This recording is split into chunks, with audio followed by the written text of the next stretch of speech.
Hi, എല്ലാവർക്കും നമസ്കാരം. പതിവ് പോലെ ജൂൺ 19 വായനാ ദിനവും വായനാ പക്ഷാചരണവും ആചരിക്കുന്നതിനെ കുറിച്ചിട്ട് പറയാനായിട്ടാണ് വന്നത്.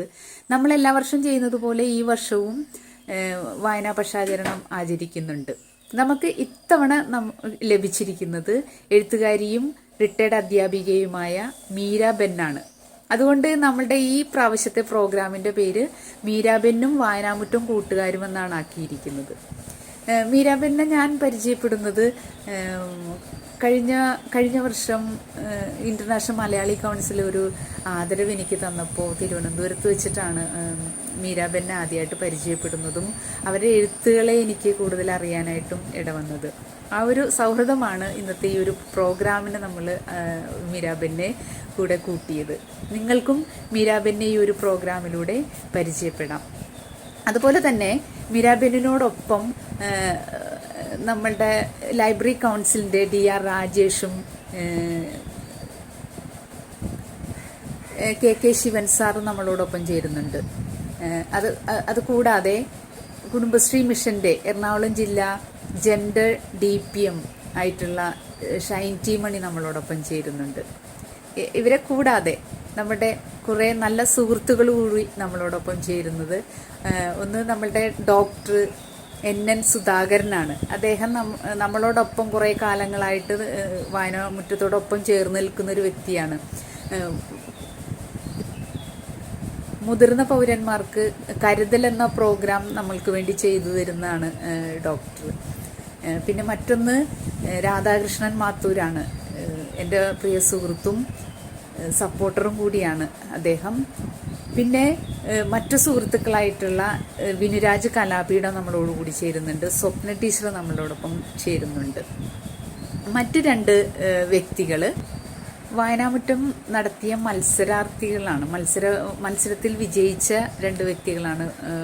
ഒരാൾ ആയുഷ് ദേവാണ്. ചെറുകഥാ മത്സരം കൂടുമാറ്റം എന്ന ഒരു ചെറുകഥ, മനോഹരമായ ചെറുകഥ എഴുതി സമ്മാനം നേടിയ ആളാണ് ആയുഷ് ദേവ്. ആയുഷ് ദേവ് ആർട്ടിസ്റ്റ് അമൽ രാജദേവിൻ്റെ മകനാണ്. അതുപോലെ തന്നെ ആശാസലിയാണ് മറ്റൊരാൾ. ആശാസലി നന്നായി കവിതയൊക്കെ എഴുതുന്ന ആളാണ്. ഉദയംപേരൂർക്കാരിയാണ്. ആശാസലിയും നമ്മളോടൊപ്പം ചേരുന്നുണ്ട്. ഈ പ്രധാനപ്പെട്ട സുഹൃത്തുക്കളോടൊപ്പം നമ്മളുടെ പതിവ് പോലെ നമ്മളുടെ വായനാമുറ്റത്തിൻ്റെ കമ്മിറ്റി അംഗങ്ങളും സബ് കമ്മിറ്റി അംഗങ്ങളും ഒക്കെ ഈ ഒരു പ്രോഗ്രാമിൽ ചേരുന്നുണ്ട്. അതിൽ വൈസ് പ്രസിഡൻറ്റ് ആയിട്ടുള്ള ബിജു മാഷ് നല്ല എഴുത്തുകാരൻ കൂടിയാണ്. മാഷ് നമ്മളോടൊപ്പം ഉണ്ട്. സിനിജയുണ്ട്, സിനിജ വിഷാദ്. അതേപോലെ തന്നെ ജയശ്രീ സുരേന്ദ്രൻ നമ്മളോടൊപ്പം ചേരുന്നുണ്ട്.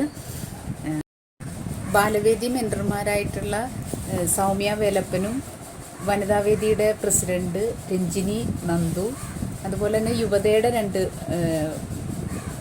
പ്രതിനിധികളുണ്ട്. അത് ആര്യ സത്യനും മുത്തുരാമനുമാണ് ഉള്ളത്. പിന്നെ നമ്മളോടൊപ്പം നമ്മുടെ കൊച്ചു കൂട്ടുകാർ, ബാലവേദിയുടെ കൂട്ടുകാർ ലക്ഷ്മി നന്ദകുമാറുണ്ട്, ആരാധ്യയുണ്ട്, ഋതുനന്ദയുണ്ട്. അങ്ങനെ ഒരു മീരാബെന്നും വായനാമുറ്റം കൂട്ടുകാരും എല്ലാവരും കൂടി ചേർന്ന് ഈ ഒരു വായനാ പക്ഷാചരണ പരിപാടി മനോഹരമാക്കി നമുക്ക് വിജയിപ്പിക്കാമെന്ന് പ്രതീക്ഷിക്കുകയാണ്. കഴിഞ്ഞ കാലയളവിൽ തന്ന എല്ലാ സപ്പോർട്ടും നിങ്ങളുടെ ഭാഗത്തുനിന്ന് ഇത്തവണയും ഉണ്ടായിരിക്കണം. ഒരു 1.5 ആഴ്ച കൊണ്ട് ഇത് അവസാനിപ്പിക്കാമെന്നാണ് തീരുമാനിച്ചിരിക്കുന്നത്. സമാപന സമ്മേളനത്തിന് എല്ലാ കൂട്ടുകാരും കൂടി ചേർന്ന് ഒരു സമാപന സമ്മേളനം വായനാമുറ്റത്ത് സംഘടിപ്പിക്കണമെന്നാണ് തീരുമാനിച്ചിരിക്കുന്നത്. ആ ഒരു അവസരത്തിൽ നിങ്ങളുടെ എല്ലാവരുടെയും സാന്നിധ്യം കൂടി ഉണ്ടായിരിക്കണം. കഴിഞ്ഞ ഓരോ കാലയളവിലും വായനാമുറ്റത്തിന് തന്ന എല്ലാ സപ്പോർട്ടും സഹകരണവും സ്നേഹവും ഒക്കെ നിങ്ങളുടെ ഭാഗത്തുനിന്ന് ഉണ്ടായിരിക്കണം.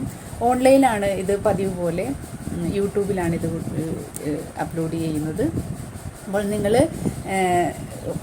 കഴിഞ്ഞ വർഷത്തെക്കാട്ടിൽ കുറച്ചുകൂടി സപ്പോർട്ടീവായിട്ട് ഒരു അഭിപ്രായങ്ങളും സബ്സ്ക്രൈബ് ചെയ്യാൻ പറ്റുന്നവർക്ക് നമ്മുടെ ഈ ഒരു ചാനലൊന്ന് സബ്സ്ക്രൈബ് ചെയ്തും കൂടി ഹെൽപ്പ് ചെയ്യുകയാണെങ്കിൽ വായനാമുറ്റത്തിന് അതൊരു സന്തോഷമായിരിക്കും.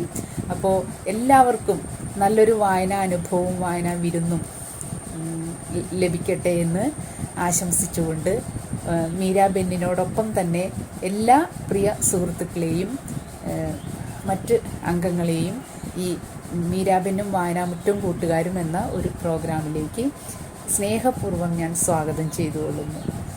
Thank you.